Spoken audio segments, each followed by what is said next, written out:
Hello বন্ধুরা, কি অবস্থা সবার? কেমন আছো? আশা করি অনেক ভালো আছো। ওই যে দেখতে পাচ্ছ তোমরা গরু, এই গরুগুলো ওইভাবেই পানির মধ্যে চলে যায় এবং ওখানে গিয়ে বাতরাস খায়।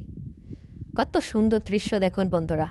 এখানে গিয়ে এইসব গরু ওই মাঝখানে যাবে, ওখানে যাবে যে ওই যতগুলো পানা আছে ওই পানাগুলো খাবে এবং বাতরাসগুলো খাবে।